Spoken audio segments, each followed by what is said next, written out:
ಮಕ್ಕಳ ವಿರುದ್ಧ ಅಬ್ಬರಿಸಿದ್ದ Hindu fire brand ಬಿಜೆಪಿಯಿಂದ ಔಟ್ ಆಗಿದ್ದಾರೆ. ರಿಪಬ್ಲಿಕನ್ನಲ್ಲಿ ಯತ್ನಾಳ್ ಉಚ್ಚಾಟನೆ ಅಸಲಿಯತ್ತನ್ನು ನಾವು ಬಿಚ್ಚಿಡ್ತಾ ಇದ್ವಿ.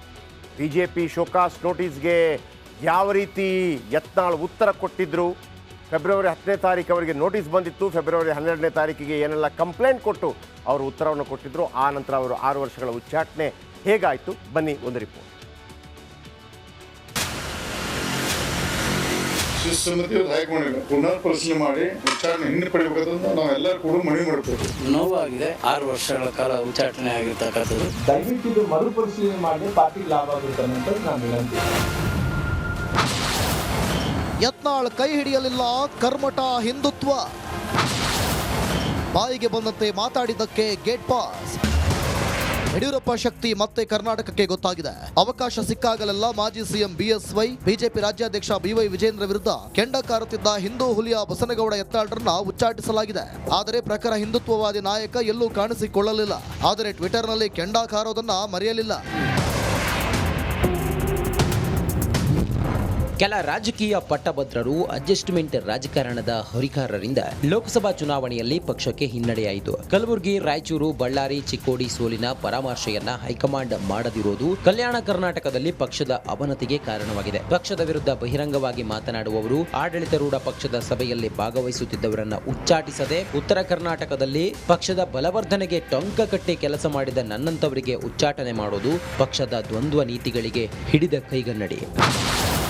ಯತ್ನಾಳ್ ಬೆನ್ನಿಗೆ ನಿಂತ ರಮೇಶ್ ಹರಿ ಬೆಂಗಳೂರು ತಲುಪೋದು, ನಾನು ರಾತ್ರಿ ಬೆಂಗಳೂರು ತಲುಪ್ತೀನಿ. ನಾಳೆ ನಮ್ಮ ಎಲ್ಲ ನಾಯಕರು ನಮ್ಮ ಕುಡ್ಕೊಂಡು ಚರ್ಚೆ ಮಾಡ್ಕೊಂಡು ಹೈಕಮಾಂಡ್ಗೆ ಶಿಸ್ತು ಸಮಿತಿ ಹೈಕಮಾಂಡ್ಗೆ ಯತ್ನಾಳ್ ಒಂದು ಲೆಟರ್ ಬರೆಸಿ ಇದು ಪುನರ್ ಪರಿಶೀಲನೆ ಮಾಡಿ ಇದನ್ನ ಉಚ್ಚಾಟನೆ ಹಿಂದೆ ಪಡಿಬೇಕಂತ ನಾವೆಲ್ಲರೂ ಕೂಡ ಮನವಿ ಮಾಡ್ಕೋತೀವಿ. ನೋವಾಗಿದೆ.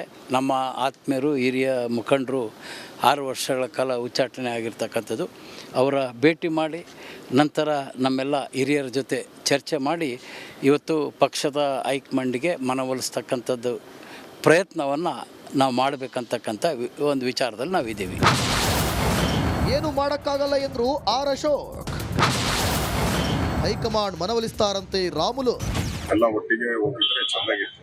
ಆದರೆ ನಮ್ಮ ಕೇಂದ್ರದ ನಾಯಕರು ಏನು ತೀರ್ಮಾನ ತೆಗೆದುಕೊಂಡಿದ್ದಾರೆ, ಆ ತೀರ್ಮಾನಕ್ಕೆ ನಾವೆಲ್ಲರೂ ಕೂಡ ಬದ್ಧರಾಗಿರ್ಬೇಕಾಗ್ತದೆ. ಯಾರು ಕೂಡ ಪಕ್ಷದ ವಿರುದ್ಧವಾಗಿ ಮಾತಾಡುವಂಥದ್ದು. ಒಂದು ಮೊದಲನೇದು ಡಿಮ್ಯಾಂಡ್ ಬಂದು ದಯವಿಟ್ಟು ಇದು ಮರುಪರಿಶೀಲನೆ ಮಾಡಿದ್ರೆ ಪಾರ್ಟಿಗೆ ಲಾಭ ಆಗುತ್ತೆ ಅನ್ನೋಂಥದ್ದು ನಾನು ವಿನಂತಿ.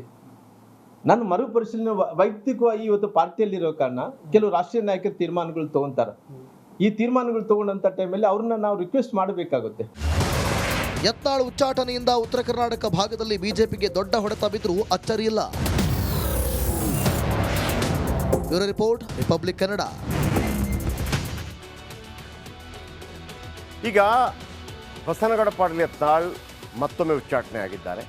ಈ ಹಿಂದೆ ಕೂಡ ಉಚ್ಚಾಟನೆ ಆಗಿದ್ರು, ಮತ್ತೆ ಬಿಜೆಪಿಗೆ ಸೇರಿಸಿಕೊಂಡ್ರು, ಪಕ್ಷೇತರ ಅಭ್ಯರ್ಥಿಯಾಗಿ ಗೆದ್ದ ನಂತರ ಇವತ್ತು ಅನೇಕರು ಮಾತಾಡಿದರು. ಆದರೆ ಒಂದು ಪ್ರಶ್ನೆ,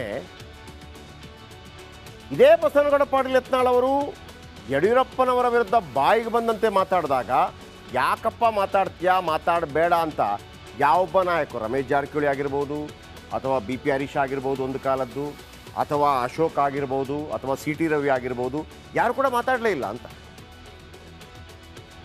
ಪಕ್ಷದ ಶಿಸ್ತು ಹೇಗಿರುತ್ತೆ ಅಂತಂದರೆ ನೋಡಿ, ಈಗ ಹನಿ ಟ್ರ್ಯಾಪ್ ವಿಚಾರಕ್ಕೆ ಸಂಬಂಧಪಟ್ಟಾಗ ಕಾಂಗ್ರೆಸ್ನ ಒಳಗಿರುವಂಥ ಸಮಸ್ಯೆ ಅಂತ ಎಲ್ರಿಗೂ ಗೊತ್ತಿದೆ. ಆದರೆ ಎಷ್ಟು ಅದ್ಭುತವಾಗಿ ಅದನ್ನು ಹೈಕಮಾಂಡ್ ಮ್ಯಾನೇಜ್ ಮಾಡಿ, ಇಲ್ಲಿಯರನ್ನು ಮ್ಯಾನೇಜ್ ಮಾಡಿ ಒಬ್ಬರ ಮೇಲೆ ಒಬ್ಬರು ಹರಿಹಾಯದೆ. ಯಾಕೆ ಅಂತಂದರೆ ಅಧಿಕಾರ ಬೇಕು ಅಂತಂದರೆ ನೀವು ಅಡ್ಜಸ್ಟ್ ಅಂದರೆ ಕಾಂಪ್ರಮೈಸ್ ಆಗಬೇಕು ಕೆಲವು ವಿಚಾರಗಳು. ಕಾಂಪ್ರಮೈಸ್ ಅಂದರೆ ಆ ರೀತಿಯ ಕಾಂಪ್ರಮೈಸ್ ಅಲ್ಲ.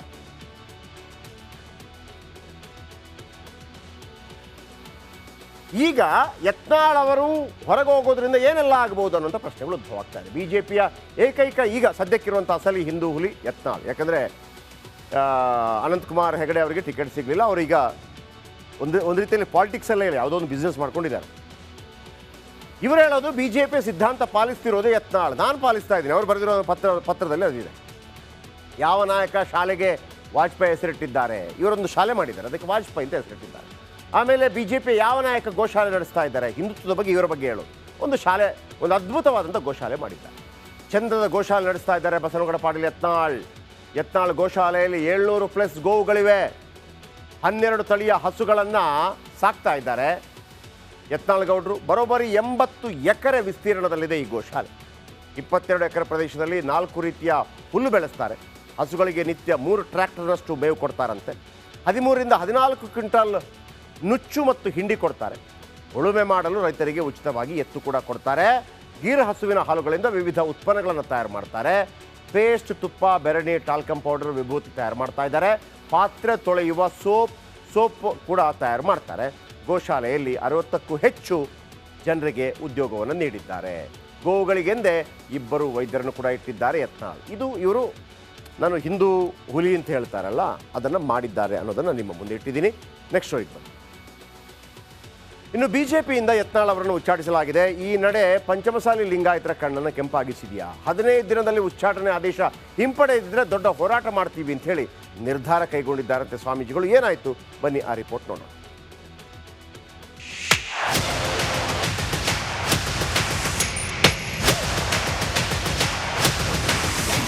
ಪಂಚಮಸಾಲಿ ಲಿಂಗಾಯತರನ್ನು ಕೆಣಕಿತ ಬಿಜೆಪಿ. ಬಸನಗೌಡ ಯತ್ನಾಳ್ ಬೆನ್ನಿಗೆ ನಿಂತ ಸ್ವಾಮೀಜಿಗಳು.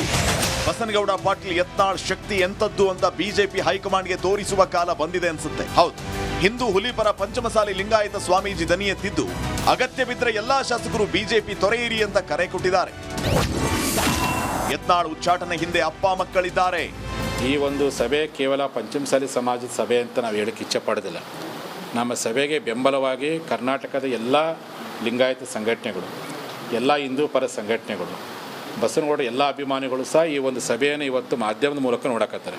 ಲಿಂಗಾಯತ ಸಮುದಾಯವನ್ನು ಕಡೆಗಣಿಸಿ ಕರ್ನಾಟಕದಲ್ಲಿ ಯಾವುದೇ ರಾಜಕೀಯ ಪಕ್ಷಗಳು ಸರ್ಕಾರ ಮಾಡಲಿಕ್ಕೆ ಸಾಧ್ಯವಿಲ್ಲ. ಲಿಂಗಾಯತರಿಲ್ಲದೆ ಯಾವುದೇ ಸರ್ಕಾರ ಬರಲ್ಲ. ಈ ಒಂದು ಸಭೆ ಕೇವಲ ಪಂಚಮಸಾಲಿ ಸಮಾಜದ ಸಭೆ ಅಂತ ನಾವು ಹೇಳಕ್ಕೆ ಇಚ್ಛೆ ಪಡೋದಿಲ್ಲ. ನಮ್ಮ ಸಭೆಗೆ ಬೆಂಬಲವಾಗಿ ಕರ್ನಾಟಕದ ಎಲ್ಲ ಲಿಂಗಾಯತ ಸಂಘಟನೆಗಳು, ಎಲ್ಲ ಹಿಂದೂ ಪರ ಸಂಘಟನೆಗಳು, ಬಸವನಗೌಡ ಎಲ್ಲ ಅಭಿಮಾನಿಗಳು ಸಹ ಈ ಒಂದು ಸಭೆಯನ್ನು ಇವತ್ತು ಮಾಧ್ಯಮದ ಮೂಲಕ ನೋಡಕತ್ತಾರೆ. ಲಿಂಗಾಯತ ಸಮುದಾಯವನ್ನು ಕಡೆಗಣಿಸಿ ಕರ್ನಾಟಕದಲ್ಲಿ ಯಾವುದೇ ರಾಜಕೀಯ ಪಕ್ಷಗಳು ಸರ್ಕಾರ ಮಾಡಲಿಕ್ಕೆ ಸಾಧ್ಯವಿಲ್ಲ. ಏಪ್ರಿಲ್ 13ಕ್ಕೆ ಯತ್ನಾಳ್ ಪರ ಹೋರಾಟ. ಜಿಲ್ಲಾ ಮಟ್ಟದಲ್ಲಿ ನಮ್ಮ ಸಮಾಜ ವಾಲಂಟಿಯರ್ ಪ್ರತಿಭಟನೆ ಮಾಡಕತ್ತಾರೆ. ರಾಜ್ಯ ಮಟ್ಟದ ಪ್ರತಿಭಟನೆಯನ್ನು ಬೆಳಗಾವಿಯಲ್ಲಿ ಏಪ್ರಿಲ್ 13 ತಾರೀಕು ಮಾಡ್ತೇವೆ. 10ನೇ ತಾರೀಕು ಒಳಗಾಗೇ ಆದೇಶ ಪತ್ರ ಪಡೆದೇ ಹೋದರೆ 13 ಬೃಹತ್ ಪ್ರತಿಭಟನೆ ಸಮಿತಿ ಮಾಡ್ತೀವಿ. ಅವತ್ತು ನಮ್ಮ ಅಂತಿಮ ನಿರ್ಧಾರವನ್ನು ನಾವು ಕೈಗೊಳ್ತೀವಿ. 13 ತಾರೀಕು ಅನೌನ್ಸ್ ಮಾಡ್ತೀವಿ. ನಾವು 13 ತಾರೀಕಿನ ಬೃಹತ್ ಪ್ರತಿಭಟನಾ ಸಭೆಯಲ್ಲಿ ಪಂಚಮಸಾಲಿಗಳ ನಡೆ ಏನಂದ್ರೆ ಅವತ್ತು ನಾವು ಅನೌನ್ಸ್ ಮಾಡ್ತೀವಿ. ಪರ್ಯಾಯ ಸಂಘಟನೆಗೆ ಪಂಚಮಸಾಲಿ ಸಿದ್ಧತೆ. ನಾವು ಅಂತ ನೋಡ್ರಿ, ಈಗಾಗಲೇ ಅವರು ಲಾಟೇಟ್ ಹೊಡೆದು ಅವಮಾನ ಮಾಡಿದ್ರು, ಅವ್ರನ್ನ ದೂರಿಟ್ಟೇವಿ. ಇವರು ನಮ್ಮ ಲೀಡರ್ನ ಹತ್ತಿಕ್ಕಿ ಇವ್ರನ್ನ ಎರಡನ್ನು ಸಮಾನವಾಗಿ ದೂರೀಕರಿಸಿ ಪರ್ಯಾಯವಾಗಿದ್ದ ಆಲೋಚನೆ ಹೆಂಗೆ ಸಂಘಟನೆ ಮಾಡಬೇಕು, ಜನರಲ್ಲಿ ಹೆಂಗೆ 3 ವರ್ಷಗಳ ಕಾಲ ಹೆಂಗೆ ಜಾಗೃತಿ ಮಾಡಬೇಕು, ನಮ್ಮ ಜನರನ್ನ ಯಾವ ರೀತಿ ಎಜುಕೇಟ್ ಮಾಡಬೇಕು ಚರ್ಚೆ ಮಾಡ್ತೇವೆ. ನಾವು ಚರ್ಚೆ ಮಾಡ್ಕೊಂಡು ನಿರ್ಧಾರ ಮಾಡ್ತೀವಿ. ಯಡಿಯೂರಪ್ಪ ವಿಜೇಂದ್ರ ಫೋಟೋಗೆ ಬೆಂಕಿ. ವಿಜಯಪುರ ಜಿಲ್ಲೆಯ ಇಂಡಿಯಲ್ಲಿ ಯತ್ನಾಳ್ ಬೆಂಬಲಿಗರು ಬೃಹತ್ ಪ್ರತಿಭಟನೆ ನಡೆಸಿದ್ದಾರೆ. ಯಡಿಯೂರಪ್ಪ ವಿಜೇಂದ್ರ ಭಾವಚಿತ್ರಕ್ಕೆ ಚಪ್ಪಲಿಯಿಂದ ಹೊಡೆದು ಆಕ್ರೋಶ ಹೊರಹಾಕಿದ್ದಾರೆ. Bureau report, Republic Kannada.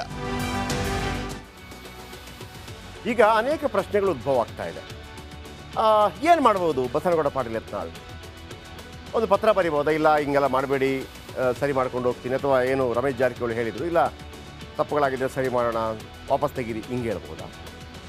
ಅಥವಾ ನೀವೇನು ನನ್ನ ಉಚ್ಚಾಟನೆ ಮಾಡೋದು, ನಾನೇ ನಿಮ್ಮ ಪಕ್ಷವನ್ನು ಉಚ್ಚಾಟನೆ ಮಾಡಿದ್ದೀನಿ ಅಂದ್ಬಿಟ್ಟು BJPಗೆ ರಾಜೀನಾಮೆ ಕೊಡ್ಬೋದಾ? ಅಥವಾ ರಾಜೀನಾಮೆ ಕೊಟ್ಟರೆ ಅಲ್ಲಿ 6 ತಿಂಗಳಲ್ಲಿ ಎಲೆಕ್ಷನ್ ಆಗಬೇಕು, ಎಲೆಕ್ಷನ್ಗೆ ಪಕ್ಷೇತರವಾಗಿ ನಿಲ್ತಾರೆ. ಪಕ್ಷೇತರವಾಗಿ ನಿಲ್ತಿರೋದೊಂದು ಶಕ್ತಿ ಬರುತ್ತೆ, BJP ವಾಪಸ್ ಕರ್ಕೋಬೋದು ಅಂತ ಶಕ್ತಿ ಇರುತ್ತೆ. ಯಾಕಂದರೆ ಈ ಹಿಂದೆ ಕೂಡ ಅದೇ ಥರ ಆಗಿದೆ.